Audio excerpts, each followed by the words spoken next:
जो यहाँ वार्ड में हमारे पार्षद प्रत्याशी उन सब के समर्थन में आयोजित इस जनसभा में प्रदेश सरकार में हमारे मंत्री परिषद के सहयोगी और आपके इसी रायबरेली के लाल श्री दिनेश प्रताप सिंह जी, श्री अरविंद श्रीवास्तव ने बताया। लेकिन 3-4 बातें आप सबको ध्यान में रखना। चुनाव कब हो रहा है, याद है किसी को? कब हो रहा है? 4 मई। और आज तारीख कौन सी है? 29 तारीख है। अब समय कितना बचा है? 4 दिन बचा है।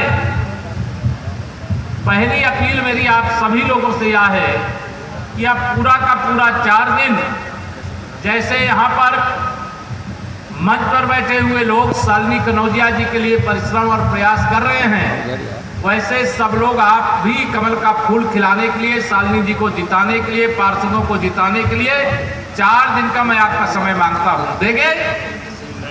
4 दिन का समय जो लोग देंगे जरा हाथ उठाइए, जरा देंगे ना? अगर आपने 4 दिन का समय दे दिया तब तो कोई संशय नहीं है। जो दिनेश जी सकता है, यहाँ बसपा वाले भी लड़ रहे हैं, बता रहे हैं उनका कहीं कुछ अता पता नहीं है। तो यहाँ कमल का फूल खिलाना है और विरोधियों की जमानत जब्त कराना है। नगर निकाय का चुनाव विधानसभा चुनाव के बाद और लोकसभा चुनाव के पहले हो रहा है। आप जब भी कमल का बटन दबाए हैं, भाजपा को जिताए हैं, चाहे वह रायबरेली हो, चाहे उत्तर प्रदेश के 75 जिले और देश के 543 संसदीय क्षेत्र, चारों, मैं आप सबको यहां पर ये कहने के लिए आया हूं कि नगर निकाय का चुनाव लोकसभा चुनाव के पहले है। उत्तर प्रदेश में कांग्रेस के पास कितने सांसद हैं? याद है? आप लोग भूल गए कितने? 2024 में माननीय नरेंद्र मोदी जी को फिर से देश का प्रधानमंत्री बनाना है कि नहीं बनाना, बताओ। इस बार हम लोगों ने तय किया है, जनता के आशीर्वाद से डबल इंजन की सरकार के काम के बल पर रायबरेली में भी कमल खिलाना है और कांग्रेस से उत्तर प्रदेश को मुक्त कराना है। करा दिया जाए? आप लोग साथ दोगे? दोनों हाथ उठा बताओ पूरे जोश से, कमल खिला दोगे ना रायबरेली में इस बार? उसकी शुरुआत आपको 4 तारीख को करनी है। ये भ्रष्टाचार के दलदल में डूबी हुई कांग्रेस, समाजवादी पार्टी, जिन्होंने प्रदेश को, देश को बर्बाद करने का काम किया है, इनको जनता ने नकार दिया है। केवल इसलिए नकार दिया है कि अगर ये सही रास्ते पर चलते तो शायद भाजपा आज देश और प्रदेश की सरकार में नहीं, ये सपा और कांग्रेस के लोग और बसपा के लोग सरकार में होते। लेकिन उन्होंने जब सत्ता मिली तो लोगों का शोषण किया, जिनका वोट लिया उनका ध्यान ही नहीं रखा। और माननीय नरेंद्र मोदी जी के नेतृत्व में देश में, आदरणीय योगी आदित्यनाथ जी के नेतृत्व में प्रदेश में सबका साथ सबका विकास हो रहा है कि नहीं हो रहा? बताओ, कोई भेदभाव होता है क्या? पहले बिजली कितनी आती थी, अब कितनी आ रही? पहले गुंडागर्दी कैसी थी, आज गुंडागर्दी की कहीं ऐसा पता है क्या? तो आप सबको यह जरूर कहना चाहता हूं, हम केवल वोट नहीं मांगते, हम तो वोट के रूप में कर्ज मांगते, विकास के माध्यम से ब्याज के साथ चुकता करने का वादा करते हुए मांगते हैं। अभी जो विकास देख रहे हैं आप, अगर मैं 2014 के पहले की रायबरेली को भ्रष्टाचार की प्रतीक्षा करता रहता था, नौजवान प्रतीक्षा करता रहता था, लेकिन वोट तो वह कांग्रेस को दे करके आता था, लेकिन उसके बदले में उसके भविष्य को अंधकार में झोंक देने का काम किया जाता था। लेकिन जब से भारतीय जनता पार्टी की डबल इंजन सरकार बनी है, मैं स्वयं इसका साक्षी हूं। आप बताइए, भाजपा की सरकार बनने के पहले रायबरेली में जैसी सड़कें अब आप देख रहे हो, कुछ होंगी गड़बड़, मैं नहीं कह रहा हूं, लेकिन अगर हमने 6 साल की सरकार में रायबरेली का ऐसा चित्र बदला है तो आप भरोसा रखिए, अभी तो हम लोग आप ही सबके आशीर्वाद से 2023 में खड़े हैं।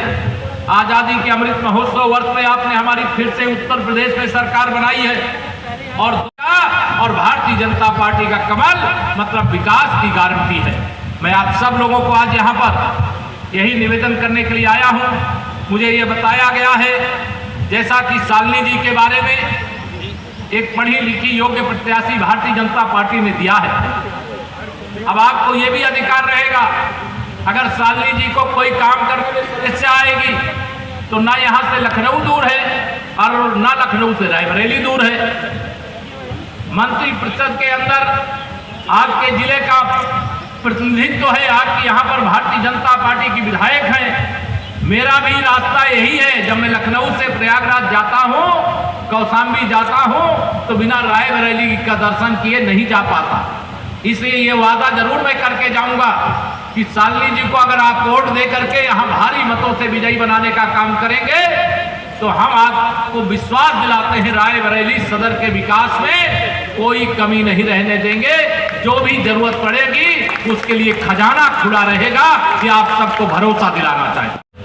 कोई भी सदन, हम अगर विधानसभा में हैं, अगर विधानसभा में हमारे पास बहुमत नहीं होगा तो सरकार नहीं चला सकती। इसी प्रकार से अगर शालिनी कनौजिया जी के पास अपने नगर पालिका में बहुमत नहीं होगा तो क्या वो अपनी सरकार को ठीक ढंग से चला पाएंगी? क्या Bharatiya Janata party triple engine सरकार का निवेदन लेकर के आपके पास आई है और आप सब से अपील भी करना चाहता हूं।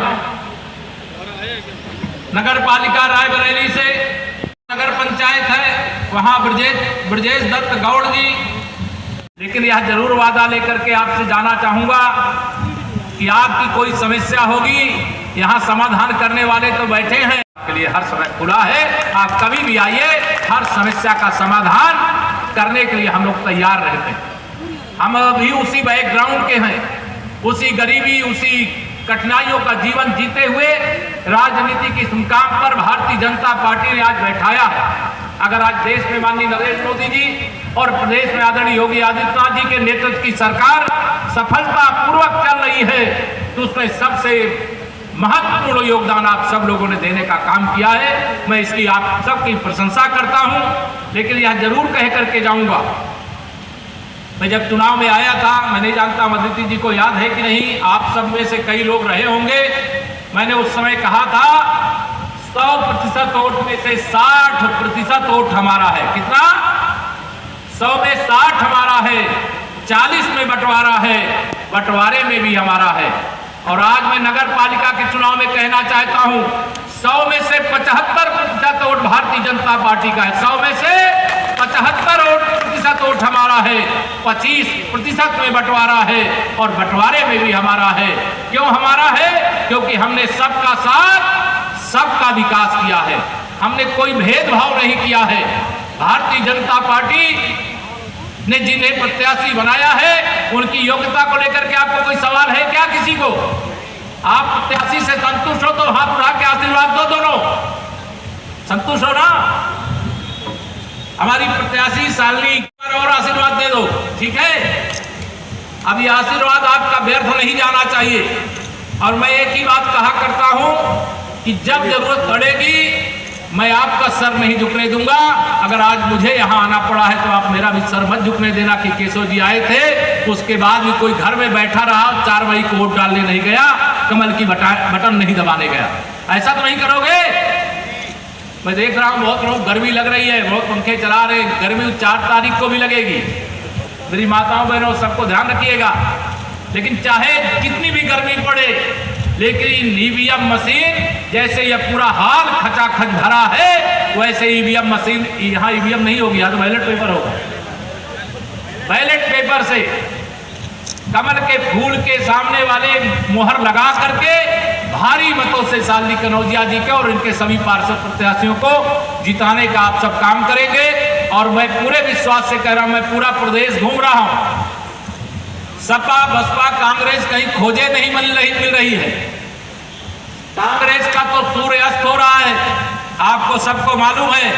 कांग्रेस के जो युवराज बनते थे आजकल वो जमानत पर घूम रहे हैं, मालूम है कि नहीं मालूम है?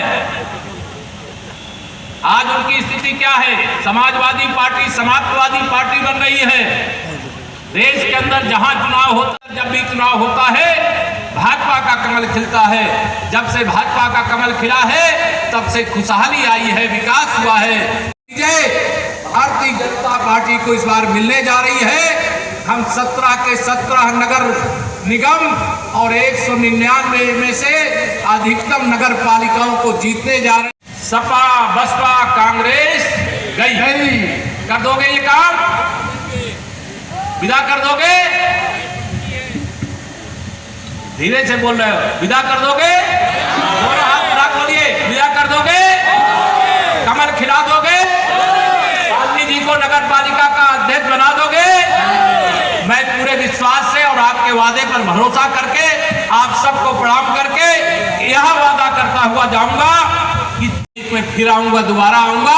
आज तो कई जगह सभा है, अन्यथा आज भी आपके साथ बैठ करके कुछ देर बातचीत करता, लेकिन कई जगह कार्यक्रम होने के कारण मैं अपनी वाणी को यहीं पर दूंगा विराम। दोनों हाथ उठा करके बोलिए जय श्री राम।